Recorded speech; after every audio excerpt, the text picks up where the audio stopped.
أعوذ بالله من الشيطان الرجيم بسم الله الرحمن الرحيم فأزلهما الشيطان عنها فأخرجهما مما كانا فيه. دا د سورة بقری شپږ دېرشم نمبر آیات ته.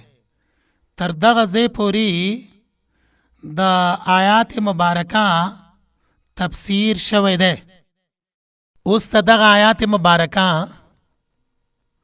د مفرداتو مزیدی تشریح او تفسیر د نننی سبق درس حصہ ده. مونږه فأزلهما الشیطانو دی جمله مبارکه کی ویلی وو او داس یو سوال مونږه نیمګړی پاتې کړی وو چې شیطان خو الله پاک د جنت نه راایستلی وو. حضرت آدم علیه السلام او حضرت حوا ته څنګه وسوسه چولې ده او څنګه جنت ته ورپسې ورغلی دی. د دې اعتراض یو څو جوابونه دي. یو جواب د دغه اعتراض نه دا دی. حضرت عبداللہ بن مسعود رضی اللہ تعالیٰ عنہ جمهور مفسرین فرمائی دغه وسوسه چې شیطان حضرت آدم علیه السلام ته چولی ده نو دغه وسوسه مشافهتن یعنی مخامخ وا. د سورت اعراف شلم نمبر آیات، د سورت طه یوسلو شلم نمبر آیات داغي خطابات په دې خبره باندې دلالت کوي چې دغه وسوسه مشافهتن مخامخ وا. بیا تفسیر خازن لیکلی دی چې آدم علیه السلام او حوا بیبي شیطان د دروازې د جنت خوا ته رابللی دی او مکالمه او خبرې ورسره کړي د وسوسې ورته اچولې ده. دویمه څه نور مفسرین کرام فرمایي وسوسه د شیطان دا یو معنوي قوت ده. الله پاک ابلیس او داغه اولاد ته دا قوت ورکړی دی چې دوی په ډیر لرې ځای کې لیکن انسان ته وسوسه اچوي. بیا د دې دپاره حدیث مبارکه په استدلال کې دارنګې پیش کړی ده. رسول الله صلی الله علیه وسلم فرمایي ان الشیطان یجری من الانسان مجرى الدم. شیطان یجری من الانسان د انسان په بدن کې داسې حرکت کوي لکه څنګه چې حرکت وینه کوي. د دې حدیث مبارکه نه هم معلومه شوله چې د شیطان وسوسه دا معنوي قوت ده. نو همدغه خبره تر نه نوره هم واضحه شوله چې د ډیر لرې ځای نه دغه شیطان وسوسه اچولی شي. دا ضروري نه دی چې شیطان دی هغه ځای کې خپل ځان حاضر کړي. دا دوه توجیهات شوله. دریمه توجیه مفسرینو دارنګې کړې ده. کله چې الله جل جلاله حضرت آدم علیه السلام ته جنت کې د اوسېدلو حکم وکړلو او ابلیس ته د جنت نه د شړلو حکم وکړلو، په همدغه وخت کې شیطان حضرت آدم علیه السلام ته وسوسه چولی ده. لکه د سورت اعراف شلم نمبر آیات مبارکه الفاظ مبارکه دارنګ دي فوسوس لهما الشیطان. آلته کې فوسوسه کې مفسرین فرمایي فا د پاره د تعقیب مع الوصل ده او دا دلالت کوي په پیوستوالي باندې اتصال باندې بغیر د تاخیر نه بغیر د ورستوالي نه. څلورمه توجیه دارنګ ده. بعض ویلی دي چې شیطان مارتا منګور ته سوال وکړلو چې د جنت مناظر می یاد شوي دي که لږ می وردن نه کې. هغه یې په څه طریقې باندې دوکه کړلو؟ نو شیطان د مار په خوله کې کېناستلو، جنت ته حضرت آدم علیه السلام ته ځان ورسولو او هلته یې حضرت آدم علیه السلام ته وسوسه اچولې ده. دا څلورمه توجیه مفسرین کرام فرمایي دا اسرائیلی توجیه ده، دا د اسرائیلی روایاتو نه اخیستل شوې ده. نو مونږه لفظي ترجمه کړې وه، یو ځل بیا په دې باندې نظر اچوو. فازلهما الشیطان، پس را وښویول دې دواړو لره شیطان عنها د دغه جنتنا، فاخرجهما، پس را ویستل دا دواړه مما دا غزینا کانا فیه، چې دا دواړه وو پاغي کی. آیات مبارکه کی فاخرجهما راویستل حضرت آدم علیہ السلام او حوا بی بی مما کان فیه، دلته کې لفظ د عنها کی ها ضمیر څه شي ته راجع دی؟ یو قول دا دی چې دا ضمیر راجع دی شجرې ته، دویم قول دا دی چې ضمیر راجع دی جنت ته، دریم قول دا دی چې ضمیر راجع دی طاعت ته، څلورم قول دا دی چې جنت کې مزو ته خوشحالیو ته هم دغه ضمیر راجع دی.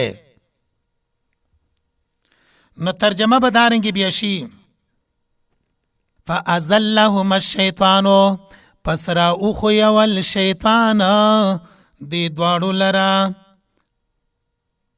عنها د دغه مزو د جنتنا، عنها د دغه خوشحالیو د جنتنا، مزی او خوشحالیو د چانا د جنتنا. دین وړاندې الفاظ مبارکه دارنګې دي فاخرجهما، پس دا دواړه راویستل مما دا غزینا کانا فیه، چې دا دواړه پاغي کې وو. فاخرجهما مما کان فیه، سوال دا راځي چې د څه شي نه راویستل؟ یو احتمال دا دی لکه مخکې مونږه عنها کې وویلې، د نعمتونو نه د خوشحالیو نه یې راویستل تکلیفونو د دنیا ته.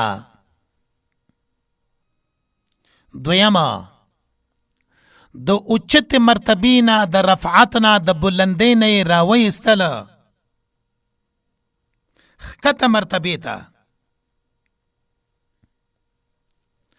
دا دواړه توجیهات مفسرینو نقل کړي دي، خو دې سره سره نور توجیهات هم نقل کړل شوي دي. وقلنا مونږه وویلې اهبطو کوشئ بعضکم ځنې ستاسو لبازین زنی نور لرا عدوون دشمنان بوی، بعضکم لبازن عدو. ابن عباس رضی اللہ تعالیٰ عنہ فرمائی چې اهبطو کې امر ده آدم علیہ السلام، حوا بی بی، ابلیس دری واړو ته اهبطو تاسو کوشه. دویمه امام مجاہد فرمائی دلته کې خطاب حضرت آدم علیہ السلام یو، حوا بی بی دوا، اولاد دې دواړو ورسره حکمن شامل ګرځول شوی دی. آغا توجیه په دې وجه باندې کوي چې ابلیس خو د دې نه وړاندې شړل شوی و. دلته کې خطاب حضرت آدم، حوا او د هغوی اولاد ته د حکمن اهبطو کوشئ بعضکم ځنې ستاسو لبعضین ځنې نورو لره بوي عدون دشمنان، عدون دشمنان بی د یو بل سره. نو په دې آیات مبارکه کې لفظ د عدون ذکر ده. مقصد دا ده عداوت یعنی دشمنه، تقاتل یو بل سره جګړې، بغض، حسد د انسانانو په خپل منځ کې، دارنګي دینی او دنیوي د یو بل سره اختلافات او دشمنۍ دا ټول په دې لفظ کې داخلي دي. نو آیات مبارکه کې ځکه فرمایي اهبطوا کوشئ بعضکم زن استاسو لبعض زن نور لربی عدون دشمنانا. بیا د دې عداوت تفصیل قرآن مجید کې ځای په ځای باندې ذکر کړل شوی ده. هغه دا چې که مخاطب حضرت آدم علیه السلام حوا بیبي وي یا ابلیس سره د اولاد نه وي، نو عداوت ابلیس او داغه د اولاد انسانانو مسلمانانو سره سوره بقره 138 نمبر آیات کې بم راشي. انعام دی، اعراف دی، دې ټول سورتونو کې را روان دی. د انسانانو په خپل منځ کې اختلافات او دشمنی داغه تذکره بم راشي. لنډه دا چې کدا دشمنی د انسانانو په خپل منځ کې یا دشمنی د انسانانو او د شیطانانو د یو بل سره وي، دواړه احتمالات صحیح دي، دواړه احتمالات مفسرین نقل کړي دي. وقلنا منگو ویلے اهبطوا کشی تاسو بعضکم زن استاسو لبعض زن نور لربی عدون دشمنانا.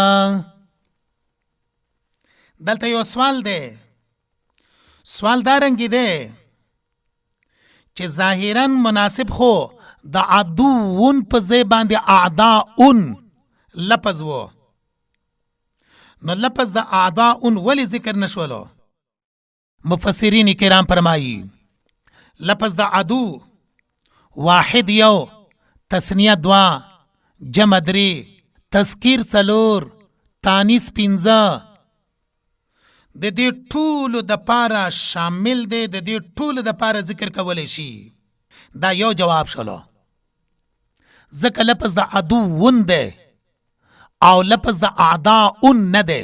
دویم جواب په دغه طریقې باندې شوی ده چې لفظ د بعض، لفظ د کل، دا په اعتبار د لفظ سره مفرد دی، نو خبر هم مفرد راځي.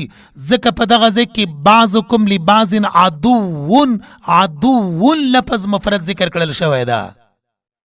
ولکم ستاسو د پاره فی الارض پزمکه کې مستقر زید اوسیدلو دی، ومتاع او پیدی حاصل ولدی الہین تری وقت پوری. دا د دې آیات مبارکه بقیه مفردات دي.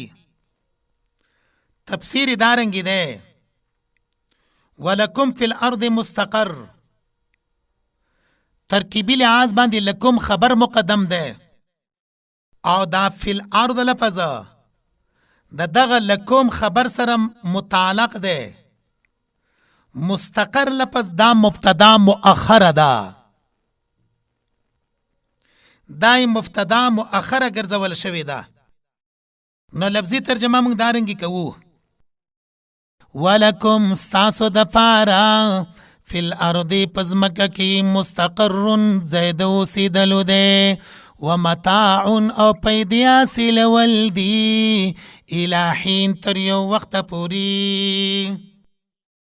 مستقر ضرب ته اے مکان الاستقرار. بعض علماء فرمایي چې مستقر مصدر میمی دی بمان الاستقرار. سوال په دې ذکر راځي ولکم فی الارض مستقر، دا خبر ولی مقدم شوی ده؟ ولکم فی الارض مستقر، خبر ولی مقدم شوی ده؟ مستقر مبتدا مؤخره رسته راوړل شوی ده، لکم خبر مخکې شولو. د دې وجوهات څه دي؟ خبر خو رسته مبتدا مخکې، دلته خبره الټه ده، خبر مخکې شوله مبتدا رسته شوله. جواب د دې خبره د پاره دا دی چې کله خبر مقدم شولو ولکم فی الارض، نو اشاره د دې خبرې د پاره چې خلافت تزمکی دا خاص ته په انسانانو پورې حاصل دا دی چې خلافت تزمکی دا خاص ته په انسانانو پورې د دې وجه نه ولکم فی الارض مستقر لفظ د لکم ځکه مقدم مخکې راوړل شوی دا ملائکو تپاره حاجت ته خلافت تزمکی نشته جنات الله پاک د دین وړاندې شړلې دي د چانا خلافت ازمکینا دی وجنه و پرمال ولکم فی الارض مستقر. سوال دا راځي چې په دې آیات مبارکه کې دا لفظ فی الارض ولی مخکې شولو لکم خو ځکه مخکې شولو چې خلافت ازمکې دا حق د انسانانو دی نه د ملائکو د پیریانو. نو دا فی الارض لفظ ولی مقدم کړل شوی دا ولی وړاندې شو؟ جواب د دې خبرې د پاره دا دی چې لفظ د فی الارض د دې وجه نه مخکې شوی دا چې د انسانانو عادي زندگی صرف په دغه ځمکه کې تېرېدلی شي. وګوره ساینسدانان سپوږمۍ ته وختله خو د سپوږمۍ په سطح باندې اکسیجن نشتا الته کې اوبه نشتا اکسیجن د دې ځای نه د ځان سره خېجولی دی الته کې سار شوي دي خپل تجربې کړي دي خپل انکشافات کړي دي.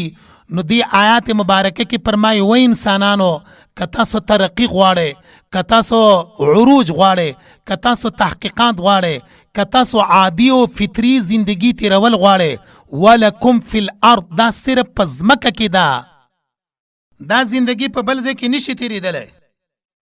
سوال ابدوس طریقې باندې په دریاب کې سمندر کې دننه خلک اوسیږي دارنګې د راکټ په سیستم باندې په خلا او په فضا کې اوسیږي. جواب د دې خبره د پاره دا دی چې خلا کې د دوی اوسیدل یا په سمندر کې ابدوز د لانچونو د کشتیو په ذریعه باندې اوسیدل دا خو عادتي زندگی نه ده. قرآن مجید فطری عادی زندگی بیانوي عادی زندگی صرف او صرف پم دغه ځمکه کې ده. نو ځکه لفظ دا فی الارض بیان کړلی شولو. ولکم ستاسو د پاره فی الارض په ځمکه کې مستقر ځای د اوسېدلو دی ومتاع او پیدي ورکول دي پیدي رسول دی الہین تر یو وقت پوری. آیات مبارکه کی لفظ د متاع ذکر شوی دی. د متاع ډیری معناګانې مفسرینو کرامو نقل کړي دي. لسان العرب کې لیکلي دي متاع هغه مرداري ته وایي چې حالات ایمرجنسي کې سړی د هغې استعمال ته محتاج وي او دغه متاع بیا خوراک د درندگانو ده. نو دنیا موي دور مقدار باندې داغي استعمال پکار دی چې تخپل استراری حالات پاغي باندې پوره کولای شي. استرار حالاتو کې ایمرجنسي کې پیدا ته نه غسل شي خپل مقصد مگر زوا. نو د دنیا په سامانونو باندې او د دنیا په ژوند باندې اطلاق د لفظ د متاع شوی دی ومتاع فیدی دی. سوال دا راځي چې لفظ د متاع نکره ولې ذکر شوی ده؟ جواب دا دی چې متاع نکره ځکه ذکر ده دلالت کې په دې خبره باندې چې دغه دنیا فانی دی او دغه دنیا د آخرت په مقابله کې قلیل ډیر لګه ده. نو ځکه متاع کې تنوین د پاره د تقلیل ده ومتاع فیدی دی الہین تر یو وخت پوری. آیات مبارکه کې الہین ده. سوال دا راځي چې الہین الفاظ سره ولې قرآن مجید کې دغه آیات ختم شو؟ جواب دا ده چې لفظ د الہین سره اشاره ده پناه د عالم ته چې دغه عالم با پناه کیږي دا به ټول ختم شي. نو ځکه الی حین الفاظ مبارکه بیان کړله. سوال دا راځي چې د دې لفظ د حین معناګانې څه دي؟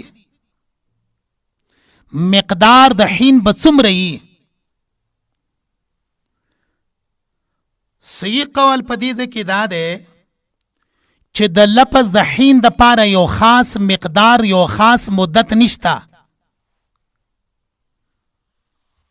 نو دې وجې نه مفسرین کرام د دې لفظ د حین متعلقه تعین نه دی نقل کړی چې دغه تعین او دغه وخت به تر څومره وخته پورې. بیا لفظ د متاع په قرآن مجید کې 34 کرته او لفظ د حین هم 34 کرته ذکر شوی ده.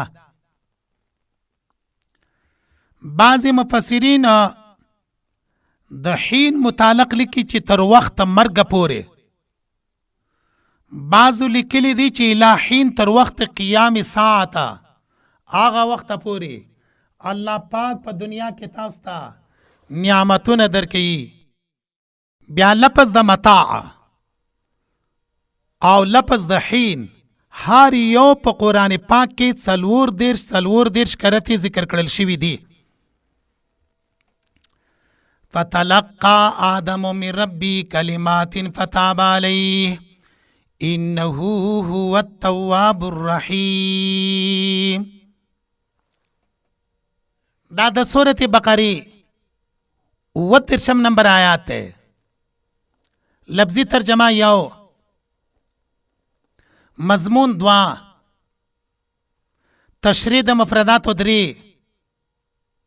دا هغه خبرې دي چې په هر یو آیات مبارکه کې بیانولی شي. راځو د دغه آیات مبارکه لفظي ترجمې ته. فتلقى پس زده کړلې آدم علیه السلام من ربی در خپلنا کلمات یو څو کلمې، فتابا پس الله پاک رحم را وګرځولو علیه په دغه حضرت آدم علیه السلام باندې. انه یقینا دغه الله پاک هو صرف دغه الله التواب ډیر توبه قبلونکی دی، التواب زر په خلا کیدونکی دی، الرحیم بحد مهربان دی. دا د 30 نمبر آیات لفظي معنا شوله. مضمون د دغه آیات مبارکه دا دی، آدم علیه السلام آغا نه د الله پاک حکم اجتهادي غلطۍ باندې په لغزش باندې پاتې کړلی شو. شیطان نوم د الله پاک حکم پاتې شو، خو هغه قصدن ارادتن و.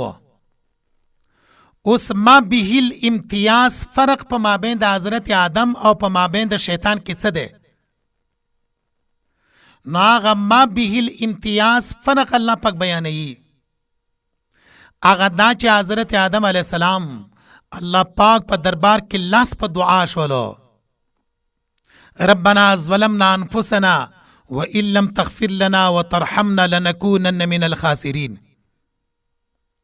او شیطان ابلیس په الله پاک باندې اعتراض وکړو چې ماته د څنګه حکم کولو چې زه حضرت آدم علیه السلام ته سجده وکړم. خلقتنی من نار وخلقته من طین، خلقتنی من نار وخلقته من طین. فتلقى پس زده کړلې آدم حضرت آدم علیه السلام کله چې د دغه شجرې ممنوعین دوی خوراک وکړلو او الله پاک د طرف نه دوی ته تنبیه ورکړلی شوله، خبرداری ورکړلی شولو. چاته؟ حضرت آدم او حضرت حوا بیبی ته الله پاک د طرف نه تنبیه خبرداری ورکړلی شولو. په دې الفاظو سره سورت اعراف 22 نمبر آیات کې دي، وناداهما ربهما، آواز ورکړلو حضرت آدم او حضرت حوا بیبی ته ربهما رب د دې دواړو الم انهاکما آیا څه ما نوی مډک الم انهاکما آیا څه ما نوی من کړي تاسو دواړه عن تلکم الشجرة د دغې ونې ستاسو نه واقل لکما ویل منو تاسو ته ان الشیطان یقینا شیطان ستاسو دواړو دپاره عدو مبین دشمن د ښکاره. کله چې دغه تنبیه ورکړلی شوله حضرت آدم او حضرت حوا بیبي ته نو دوی په جنا باندې شوله. په جنا کې دوی څه ویلی؟ سوره اعراف 30 نمبر آیات کې دی قالا دی دواړو وویلی ربنا اے رب زمونږه ظلمنا مونږ ظلم کړی دی انفسنا په خپلو ځانونو باندې و ان لم تغفر لنا کچری پردا را خوره نکې په مونږه و ترحمنا ترس ونکې په مونږه باندې لنکونن من الخاسرین خامخا مونږ به شو د زیانکارانو نه توانیانو نه به مونږ شو. دا دعا چا کړې وه؟ حضرت آدم او حضرت حوا بیبي. ځکه خو په صورت بقره کې فرمایي فتلقا پس زده کړله آدم علیه السلام من ربي د رب خپلنا کلمات یو څو کلمې. سوال دا راځي چې هغه کلمې کومې وې؟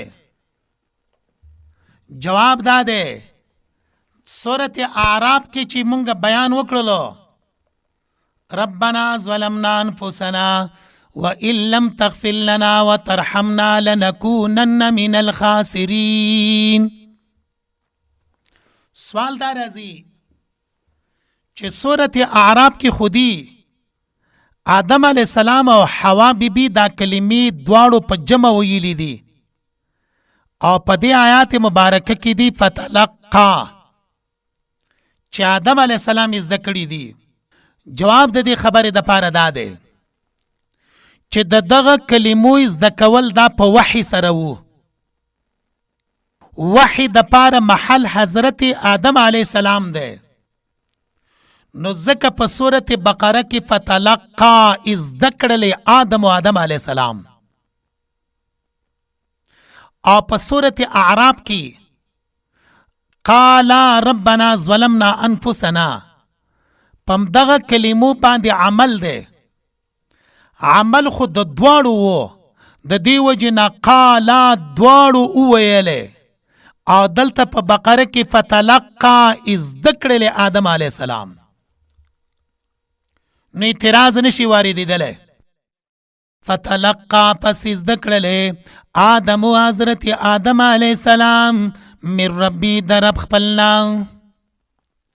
سوال دا راځي چې من ربی الفاظ ولی بیانیږي؟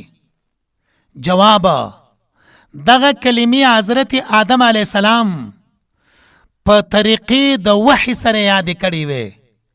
وحی خو د طرف من ربه د الله د طرف نه نو ځکه من ربی الفاظ مبارکه بیان شوله. کلمات یو څو کلمې. دا کلمات مفعول د پاره د تلقا ده. بیا په دغه کلماتو کې ډیر شی اقوال دي خو په دغه قولونو باندې د رسول الله صلی الله علیه وسلم سند مرفوعه متصله د یو مفسر سره نشته. ابن عباس رضی الله تعالی عنهما امدارنګي اکثر مفسرین کرام فرمایي چې دغه کلمې ربنا ظلمنا انفسنا وان لم تغفر لنا ده او دیتا تفسیر د قرآن بالقرآن ویلی شي. دیتا تفسیر القرآن بالقرآن ویلی شي.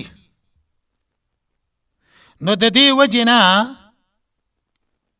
فتلقى آدم من ربی کلمات په کلماتن کې ربنا ظلمنا انفسنا توجیه با غوروي ځکه ابن عباس رضی الله تعالی عنهما هم دغه توجیه نقل کړي ده. فتاب پس الله پاک رحمت را وګرځولو پچا باندې په حضرت آدم علیه السلام باندې. سوال دا راځي چې ته لفظي ترجمه دارنګي ولې کوي فتاب علیه؟ جواب د دې خبرې د پاره دا دی چې لفظ د تابا کله نسبت وشي الله ته، نو مراد هغې نه رجوع وي پر رحمت کولو سره، او رجوع پر رحمت سره دا نوی مگر قبولیت توبې وي. نو دلته کې به معنا دارنګ شي فتاب علی، پس الله پاک قبول کړله توبه د حضرت آدم علیه السلام. فتاب علیه، الله پاک د حضرت آدم علیه السلام او د حوا بیبي توبه قبول کړه. دویمه، کله نا کله تا بخپل معناوي تخفیف اسانتیا راوستل پچا باندې، لکه سورت بقره کې د روژې په باب کې دی فتاب علیکم، لکه ابتدا د اسلام کې وو چې چا به روژه ماته کړله نو ترڅو پورې به چې وده شوی نه و خوراک به یې کولی شو، کله به چې وده شو خوراک به په هغه باندې ممنوع و. نو الله پاک بیا په دغه حکم کې اسانتیا راوستله، د هغې اسانتیا دپاره یې تعبیر وکړلو فتاب علیکم لفظ د توبې سره. نو موږ دارنګې ویلی شو چې تابه یو معنا د رجوع کوله، دویم تابه معنا هغه اسانتیا دی. نو دلته کې معنا د تابه دارنګې موږ اوله وکړله د آدم علیه السلام او د حضرت حوا بیبي الله پاک توبه قبول کړله. فتاب علی، پس الله پاک توبه قبول کړله د حضرت آدم علیه السلام.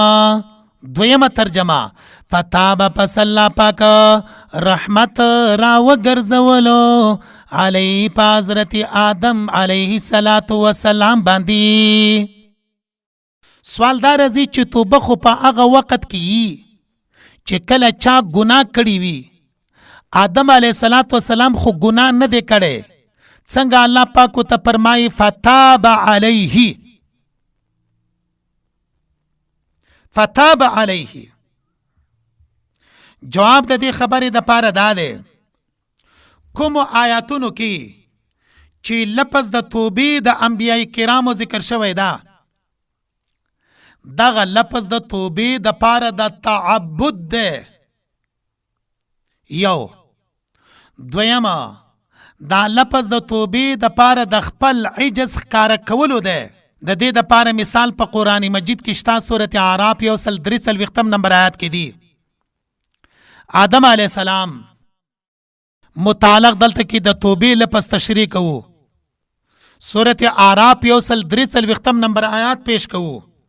هغه دا چې حضرت موسی علیه السلام د الله پاک د دیدار سوال کړی و.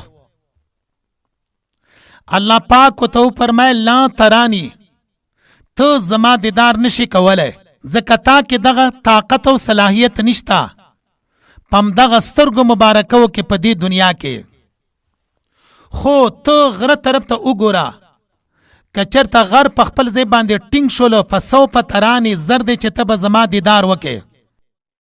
کله چې الله پاک غره ته خپله نور ښکاره کړو هغه ټوټې ټوټې شولو. موسی علیه السلام بیهوشه په ځمکه باندې راپرېوتلو. سورت اعراف 143 نمبر آیات کې دی فلما افاق قال سبحانك.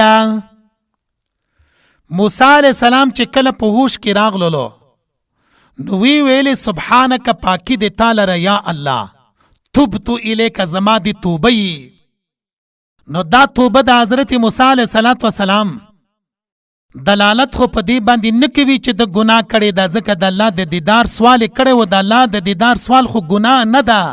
دویمه، حدیث مبارکه کې دی چې نبی کریم صلی الله علیه وسلم کله به د مانځه نه فارغ شولو نو 3 کرته به نبی علیه السلام داسې الفاظ ویل، استغفر الله استغفر الله استغفر الله.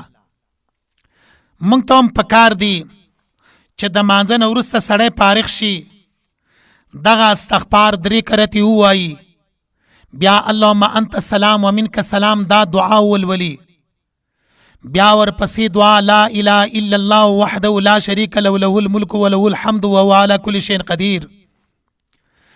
دین وروسته اللهم لا مانع لما اعطيت ولا معطي لما منعت ولا ينفع ذا الجد منك الجد.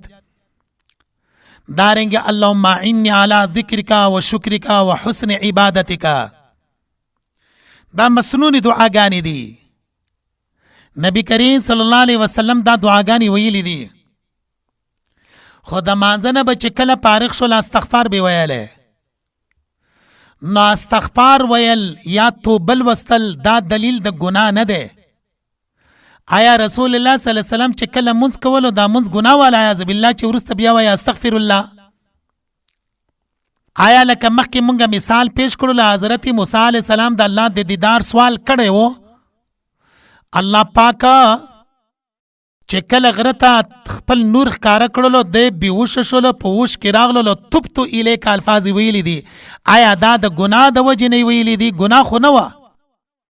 دې سره سره حدیث مبارکه کې دي نبی کریم صلی الله علیه وسلم فرمایي چې زه په شپه او ورځ کې 100 کرته استغفار وایم. انه لا یغان علی قلبی و انی لا استغفر الله واتوب الیه.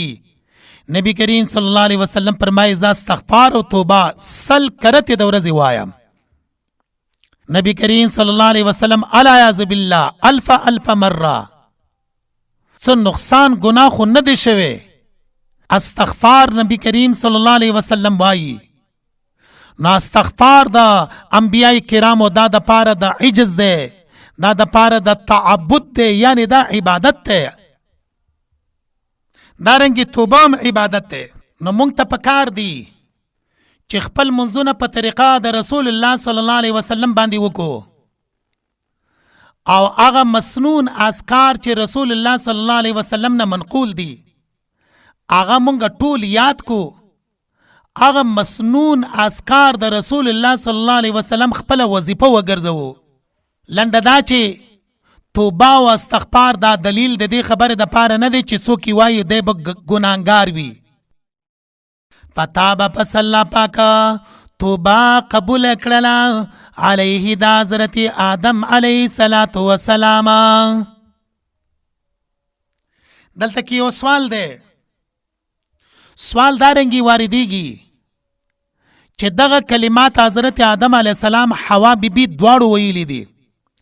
ربنا ظلمنا انفسنا وان لم تغفر لنا وترحمنا لنكونن من الخاسرين.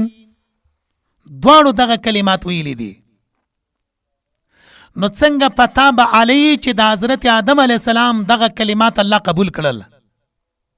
آیا د حضرت حوا بیبي دغه کلمات نه دي قبول شوي؟ که قبول شوي وي نو فتاب علیه په ځای باندې فتاب علیهما الفاظ پکار وو، ولی علیهما الفاظ ذکر نکړلې شول؟ جواب د دې خبرې د پاره دا دی. مونږ مخکې ویلي وو چې اکثر احکامو کې زنانه دا تابع دي د نارینه‌و. کله چې فتاب علیه الفاظ بیان شوله نو زنانه چې حضرت حوا دی دا تابع دی د حضرت آدم. نو یوازې فتاب علیه د حضرت آدم علیه السلام دغه توبه نه دی قبول کړل شوی، بلکې د حضرت حوا هم قبول کړل شوی ده. دویمه لکه څنګه چې لفظ د اسکن کې حضرت آدم او حضرت حوا دواړه مراد وو، دارنګې فتاب علیه په دې باب د توبه کې هم د دواړو توبه قبول شوې ده. یوازې داسې نه دی چې علیه د حضرت آدم علیه السلام توبه قبول کړل شوي وي. انه یقینا دغه الله پاک التواب ډیر توبه قبلونکی دی، الرحیم بحد مهربان دی دغه الله پاک. سوال دا راځي چې آیات مبارکه په آخره کې د الله پاک دو صفتونه بیان شول. یو لفظ د التواب دی چې په ټول قرآن پاک کې 79 کرتی ذکر دی. دویم لفظ د الرحیم دی. نو دا دو صفتونه ولی بیان شول؟ جواب: د آیات په اوله کې دو خبرې وې. اوله خبره دا وه فتلقا پس زده کړله آدم و حضرت آدم علیه السلام من ربی د رب خپلنا کلمات یو څو خبرې. فتلقا آدم من ربی کلماتنا د دې خبرې علت څه دی؟ آدم علیه السلام د رب خپل نه یو څو کلمې یاد کړلې. علت څه و؟ وجه څه و؟ وجه آیات مبارکه کی بیانیږي انه یقینا دغه الله پاک التواب ډیر توبه قبلونکی دی، الرحیم رحم والا دی. التواب دا علت شوله د پاره ده فتلقى آدم من ربی کلمات الفاظ ولرا. دویمه خبره په دې آیات مبارکه کې فتاب علیه الفاظ وو. لفظ د فتاب علیه د دې د پاره علت الرحیم. نو دارنګي بشي فتاب پس الله پاک توبه قبول کړلا د حضرت آدم علیه السلام ځکه قبول کړلا چې الله الرحیم بحد مهربان دی. قلنا اهبطوا منها جميعا فإما يأتينكم مني هدى فمن تبع هدايا فلا خوف عليهم ولا هم يحزنون. دا د سورة بقره 38 نمبر آیات مبارکه ده. لفظی ترجمه دارنگی دا قلنا منگا اویلے احبتو کشے منا دغ جنتنا جمیعا طولا فإما يأتینکم کچری راشی تاسوتا منی زماد طرفنا هدن لار خودنا فمن تبیا چاچ تابیداری وکڑلا هدایا ده هدایت زما فلا خوف نبی هیڅ یرا علیم په دوی باندې ولا هم یحزنون او نب دوی غم جنوی. دا د دې آیات مبارکه لفظی ترجمه شولا. مضمون د آیات مبارکه دا ده ازاله د وهم. حاصل دا ده مخکی فتاب علیه د آدم علیه السلام د توبې د قبلېدلو اعلان وشولو. نو یو وهم یو اعتراض پیدا شولو چې کله توبه قبول شوله شاید دوی په جنت کې پاتې کړل شوي وي او جنت نه د راکوزېدلو حکم دا به منسوخ ګرځېدلی وي. نو دې آیات مبارکه کې د دغه سوال نه جواب وکړلو په دې الفاظو سره قلنا مونږ وویلې اهبطو کوشئ تاسو منها د دغه جنتنا. اهبطو کوشئ منها د چانا د دغه جنتنا جميعا طولا.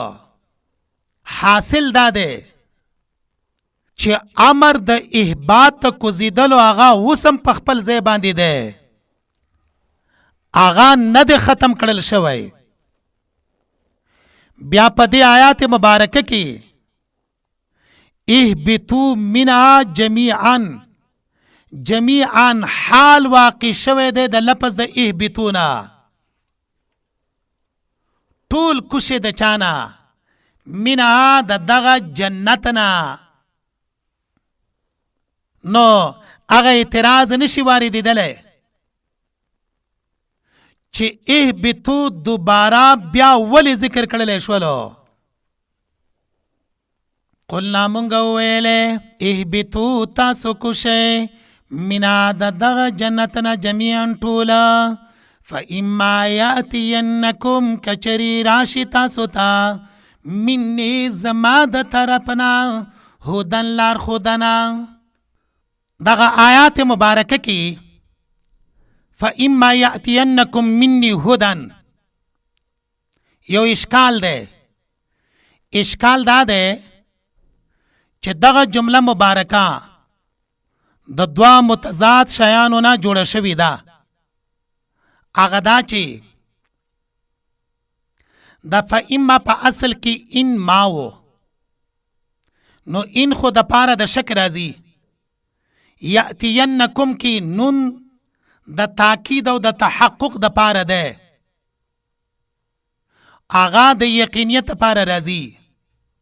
نو په یو جمله کې تردد او شک او یقین څنګه جمع کړل شولو؟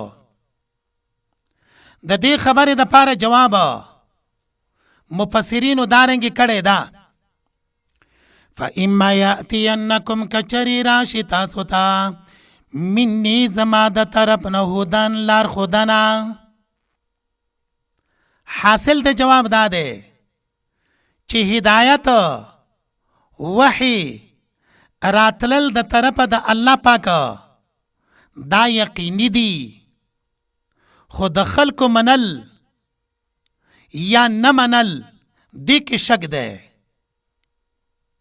نو ځکه په دې جمله مبارکه کې لفظ د اما چې مرکب ده د ان معنا او شک د پاره ان راځي او په آخر کې یأتینکم کې نون د پاره د تاکید ده تحقق د پاره. فما تبع چا چې تابعداري وکړله هدایا د لار خودنې زما فلا خوف نو هیڅ یره به نه وي علیهم په دوی باندې ولا هم یحزنون او نه به دوی غمجن وي. فمن تبع هدایا سوال په دې ځکه راځي چې دلته کې ضمیر ولې پرې ښودلی شولو؟ ولې ترک شوی ده؟ فمن تبعه ولی بیان نکړلو؟ جواب فما تبع چا چې تابعداري وکړله هدایا د هدایت زما. هدایا یا ضمیر ته ځکه نسبت وکړو چې د دغه هدایت عظمت طرف ته اشاره کوي. هدایت ډیر عظیم ده، ډیر لوی ده. د دې وجې نه تبعه الفاظ نه دی ویلي بلکې فمن تبع هدایا الفاظ مبارکه بیان کړل. دویمه فتح العزیز کې لیکلي دي چې فمن تبع هدایا کې تعمیم د هدایت طرف ته اشاره ده. یو هدایت صریحی وحی، دویمه هغه هدایت ته چې هغه صریحی وحی نه ده. یا په بل اعتبار سره موږ داسې آسان ویلی شو شریعت کې زمونږ اصول اربعه څلور اصول دي.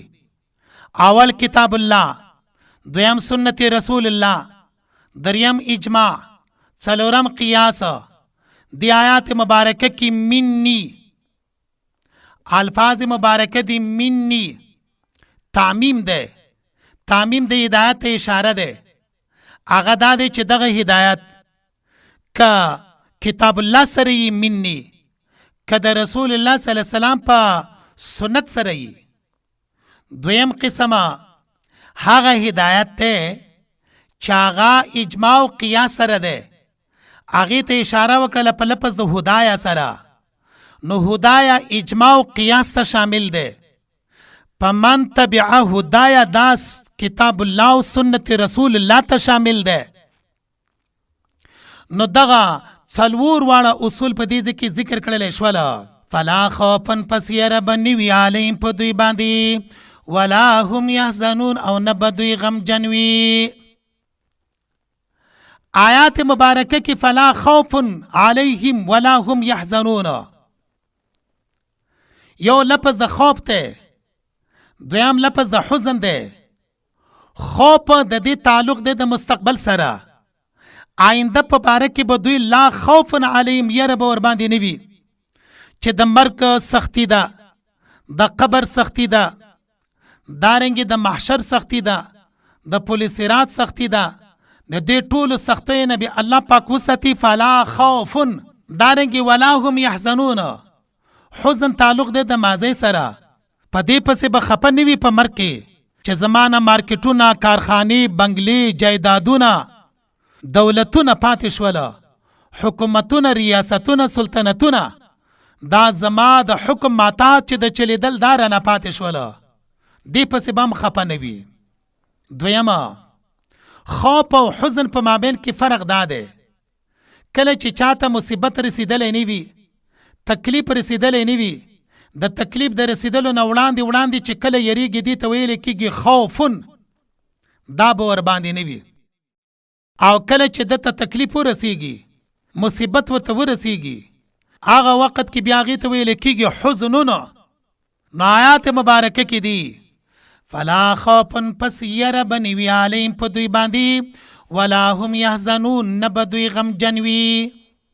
دلته یو سوال واردېږي چې عباد صالحینو باندې به خوف نه وي، ولا خوف علیهم، نه به ورباندې حزن وي. سره د دې خبرې نه چې نیکانو خلکو باندې ډیر تکلیفونه، مصیبتونه راغلي دي. رسول الله صلی الله علیه وسلم فرمایي اشد البلایا الانبیاء فالامثل والامثل یبتل الرجل على قدر دینه. د ټولو نه زیات تکلیفونه په انبیاو باندې، بیا چې انبیای کرامو طریقې ته څوک نږدې دي. دارنګې د رسول الله صلی الله علیه وسلم بچی حضرت ابراهیم چې کله وفات شولو، نبی کریم صلی الله علیه وسلم وفرمایله د حضرت ابراهیم بچی په باره کې ان بفراقک لمحزونون، ای ابراهیمه مونږ ستا په جدای باندې ډیر غمجن یو. سوره بقره کې دی ولنبلونکم بالشیء من الخوف والجوع ونقص من الاموال. الته کې خو خوف ته، حزن دی، دا خو راغلی دی په چا باندې؟ په مؤمنانو باندې. جواب د دې خبرې د پاره دا دی، د دې ټولو اعتراضونو، د دې ټولو اشکالونو، د دې ټولو مثالونو جواب دا دی فلا خوفن، پس یره به نه وي علیهم په دوی باندې، ولا هم یحزنون، او نه به دوی غمجن وي. حاصل دا دی چې کوم غمونه او کوم دردونه په عباد صالحینو باندې راغلی دي، هغه په دنیا کې دي، پاتې شوله په آخرت کې. فلا خوف علیهم ولا هم یحزنون، نه به یره په دوی باندې او نه به دوی غمجن وي. الله پاک دې مونږ دنیا کې، آخرت کې د خوف نه، د حزن نه، د غم نه، همدارنګې د نفاق نه، د شقاق نه، د مصائبو نه په دواړه جهان کې د قرآن پاک په توفیل سره محفوظ وساتي.